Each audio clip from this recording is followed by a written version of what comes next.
बाला की शादी। बेटी एक बार चल के लड़के को देख तो लो, मेरा दावा है कि लड़का तुम्हें बहुत पसंद आएगा। बाला बहुत अच्छा लड़का है। हाँ हाँ बेटी, हम लोग तुम्हारे दुश्मन तो नहीं है, किसी अच्छे लड़के से ही तुम्हारी शादी करवाएंगे ना।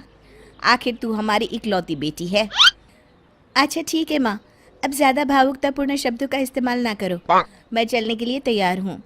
चलो फिर, बिना देर के हम सब चलते हैं। सभी बाला के घर पहुंचते हैं। अरे क्या बात है बहन जी, अभी तक आपका बेटा नहीं आया? जी बस आता ही होगा। तभी वहाँ बाला आता है।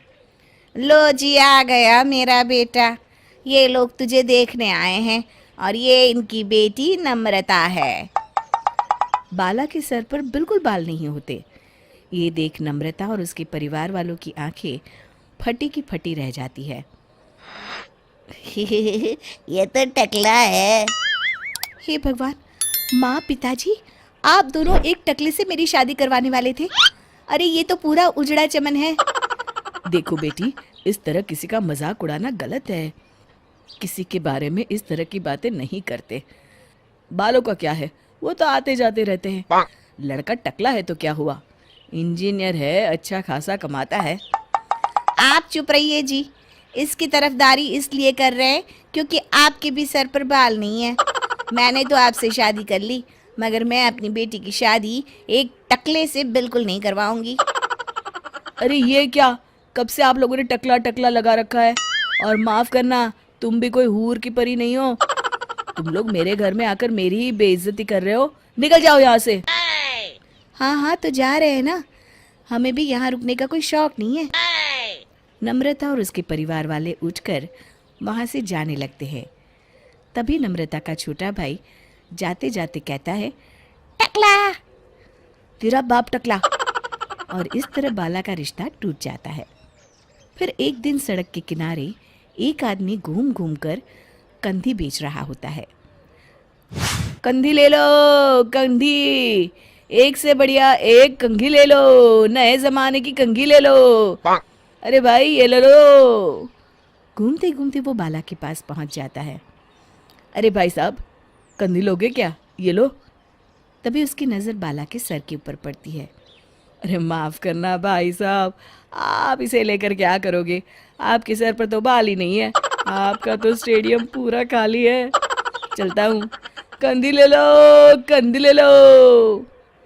कंधी वाले की बातें सुनकर बाला को बुरा लगता है।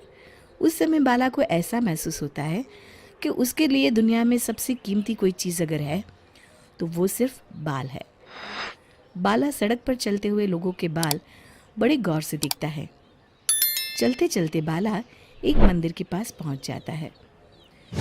हे भगवान, तुमने ये मेरे साथ क्या किया? थोड़े से बाल अगर मुझे दे देते तो तुम्हारा क्या चला जाता? सारी दुनिया मेरा मजाक उड़ाती है।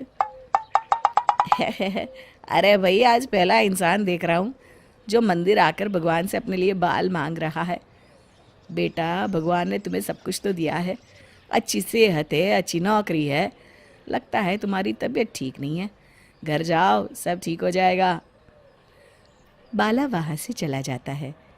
घर पहुंचकर बाला खाना खाता है और अपने कमरे में सोने के लिए चला जाता है। फिर सुबह जब बाला सोकर उठता है तो आईने के सामने अपने आप को देखकर हैरान हो जाता है। बाला के सर पर एकदम घने बाल आ जाते हैं। बाला खुशी से झूम उठता है। अरे ये तो चमत्कार हो गया, मेरे सर पर बाल आ गए। लेकिन ये हुआ कैसे? बाला अपने सर पर बाल देखकर खुशी से पागल हो जाता है और अपने घर वालों से जाकर कहता है, माँ, जादू हो गया, जादू, मेरे सर पर बाल आ गए, बाल। अरे क्या हो गया, सुबह सुबह चिल्ला क्यों रहा है? पिताजी ये देखिए, एक ही रात में अचानक मेरे सर पर बाल आ गए, चमत्कार हो गया। अरे बस कर, कोई चमत्कार वमत्कार नहीं हुआ है। तेरे सर पर ये जो बाल है ना, वो नकली है। रात को मैं तेरे लिए लेकर आया था और जब तू सो रहा था तो मैंने तुझे पहना दिए थे। क्या बात कर रहे हैं पिताजी? कह दीजिए कि ये झूठ है। नहीं बेटा, ये सच है। अरे बाल निकाल कर देख ले, रोज अपने बालों को लेकर दुखी रहता था तू, इसलिए मैं तेरे लिए नकली बाल ले आया। अब ना तुझे कोई टकला नहीं बोलेगा। जा बेटा, जी ले अपनी जिंदगी। अगले दिन बाला अपने दोस्तों के पास जाता है। क्यों रे बब्बन, कैसा है तू? आए, कौन है तू और मुझे क्यों मारा? अबे मैं बाला। ये क्या मजाक है? मेरा दोस्त बाला टकला है। एक मिनट, अरे हाँ रे, तू तो बाला है, लेकिन तेरे सर पर अचानक बाल कैसे आ गए, और वो भी इतने सुंदर? सब भोलेनाथ की कृपा है। भाई मुझे देख, काश मेरे ऊपर भोलेनाथ की कृपा हो जाती। अरे कम बालों की वजह से कोई लड़की शादी नहीं कर रही है। हाँ यार, सही कहा, मेरा भी अब तक यही हाल था। मैं ना कल ही अपनी एक अच्छी सी तस्वीर खिंचवा कर अखबार में शादी का इश्तिहार दे देता हूँ, फिर तो मेरी लाइफ सेट है। चलता हूँ दोस्त। बाला वहाँ से चला जाता है। अगले दिन, माँ, मैं अपनी शादी का इश्तिहार देने वाला हूँ, ये देखो मेरी फोटो। ये तो बहुत अच्छी है बेटा। लेकिन बेटा तेरे बाल तो नकली है, तू क्या झूठ बोलकर शादी करना चाहता है?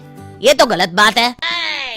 अरे पिताजी, क्या चाहते हैं आप कि मैं जिंदगी भर कुंवारा रहूं? एक बात बताइए, सच बोलकर कौन सी मेरी शादी हो गई? अब झूठ ही सही। वैसे भी अगर एक बार शादी हो गई तब कोई क्या कर लेगा? मैंने फैसला कर लिया है, मैं तो इसी तरह शादी करूंगा।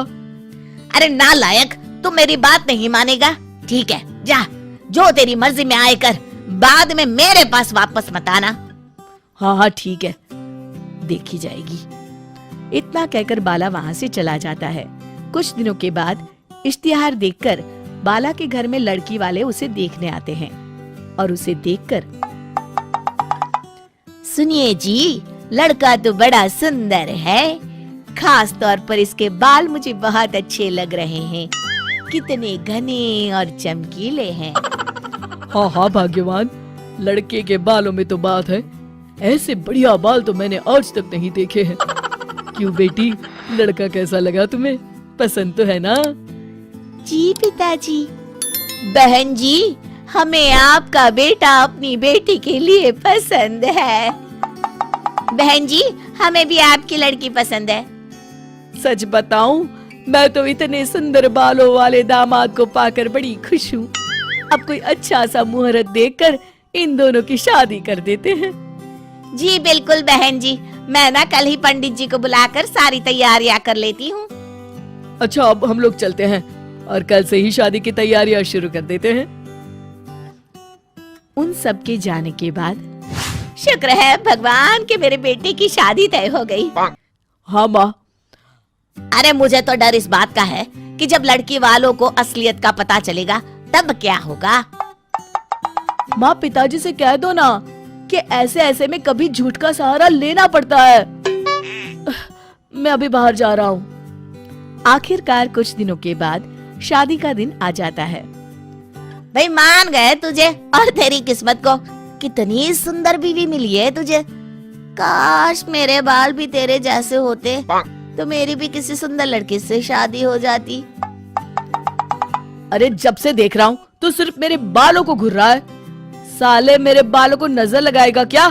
चल भाग यहाँ से, जाके खाना देख और निकल यहाँ से। बब्बन के जाते ही, जीजा जी, आप तो एकदम हीरो लगते हैं, आपके बाल ना चंकी पांडे जैसे हैं। अबे तुझे मैं चंकी पांडे लगता हूँ क्या? चल भाग यहाँ से। पता नहीं कहाँ से आ जाते हैं।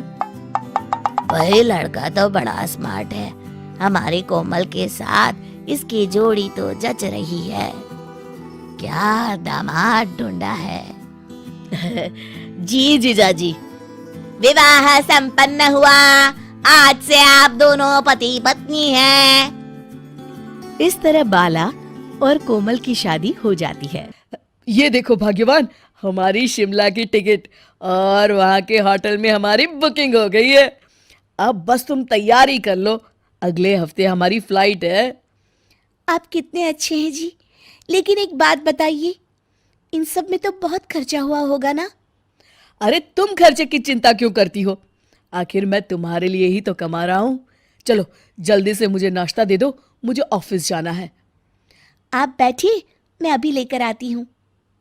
तभी बब्बन दरवाजे पर आकर बाला को आवाज देता है। अरे ओ बाला भाई, अरे ओ बाला, कहाँ है भाई, जरा बाहर तो आना। अरे बब्बर, तू? बाला अपने कमरे में है, तू बैठ, बाला अभी आता होगा। बैठने का टाइम नहीं है आंटी, अब बाला को बुलाइए ना, जरूरी काम है। तभी बाला वहां आ जाता है। अरे बब्बन, तू इतने सवेरे सवेरे, बोल क्या काम है? और ये आदमी कौन है तेरे साथ? अभी बताता हूँ। देखिए डॉक्टर साहब, ये मेरा दोस्त है। मुझे ना मेरे सर पर इसकी तरह ही घने और सुंदर बाल चाहिए। मुझे इनके बालों को चेक करना पड़ेगा। हे भगवान, मर गया रे, अब क्या करूं? ये डॉक्टर का बच्चा मेरे बाल चेक करेगा तो सबको पता चल जाएगा कि मेरे बाल नकली है। अरे कमीने बब्बन, तेरा सत्यानाश हो। क्या हुआ बाला, क्या सोच रहा है? अरे बब्बन, तू भी बड़ा अजीब है। हाँ, ये सब क्या बेकार के काम करते रहता है। देख, मुझे ऑफिस जाने में देर हो रही है। अरे इतनी भी क्या जल्दी है, बस डॉक्टर साहब अभी तेरे बाल चेक कर लेंगे। अरे आपकी इतने सुंदर बाल हैं, इन्हें चेक करने दीजिए ना। मर गया रे, ये भी यहाँ आ गई। अब तो मैं गया काम से। नहीं नहीं, मुझे अपने बाल नहीं चेक करवाने। तुम जाओ अपने कमरे में। सुनो बब्बन, मुझे लगता है कुछ तो गड़बड़ है। हो ना हो जरूर इसके बाल नकली है और इसीलिए ये इतने नखरे कर रहा है। हाँ डॉक्टर, मुझे भी ऐसा ही लगता है। रुकिए, मैं कुछ करता हूँ। अरे बाला, तू भी यार, इतनी छोटी बात में कितने नखरे कर रहा है। ला, डॉक्टर साहब को अपने बाल दिखा। अरे नहीं नहीं। अरे बस कर, क्या लड़कियों की तरह नखरे कर रहा है। आइए आइए डॉक्टर साहब। अरे नहीं नहीं, दूर हट। खबरदार, अगर किसी ने मेरे बालों को हाथ लगाया है। अरे ये तो हद हो गई, आप सच में बहुत नौटंकी कर रहे हैं। अब तो मुझे सच जानना ही है। बब्बन बाला को पीछे से पकड़ लेता है। डॉक्टर साहब जल्दी आइए। अरे बब्बन, छोड़ मुझे, मर गया रे। नहीं, अरे कोई बचाओ मुझे। डॉक्टर बाला के बाल पकड़कर खींच लेता है और बाला के नकली बाल डॉक्टर के हाथों में आ जाते हैं। हे भगवान, ये क्या? मेरा पति तो टकला है। तू तो अभी भी टकला है। अच्छा, तो तू नकली बाल लगाकर सबको उल्लू बना रहा था। हाय हाय, मैं तो मर गई रे, लुट गई रे, बर्बाद हो गई। मेरी शादी एक टकले से हो गई। हाय, अब मैं क्या करूं? अरे भाग्यवान, मेरी बात तो सुनो। कुछ नहीं सुन रहा मुझे।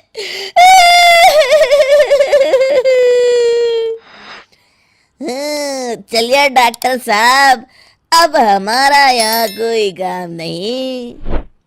बब्बन वहां से चला जाता है। कोमल अपने मायके वालों को फोन करके उसे ले जाने के लिए कह देती है। अगले दिन कोमल के माता पिता उसे ले जाने आ जाते हैं।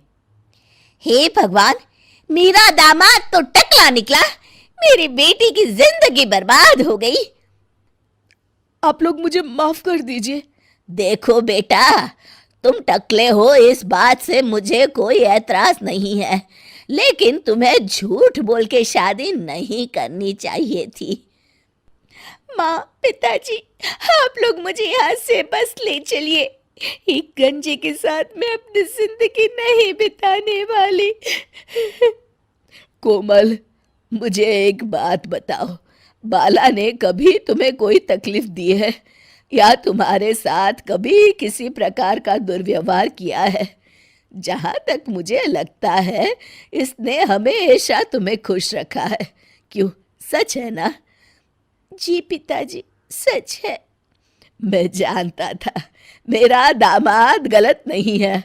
और रही बात बालों की, तो एक बात बताओ बेटी, शादी के बाद अगर इसके बाल झड़ जाते और ये टकला हो जाता, तो क्या तुम इसे छोड़कर चली जाती? नहीं नहीं, कभी नहीं। बस लो जी, हो गया फैसला। हमारी बेटी जानती है उसे क्या करना है। चलो हम लोग चलते हैं अब। इस तरह कोमल अपने पिताजी की बात समझ जाती है और बाला के साथ बिना किसी शिकायत के राजी खुशी रहने लगती है।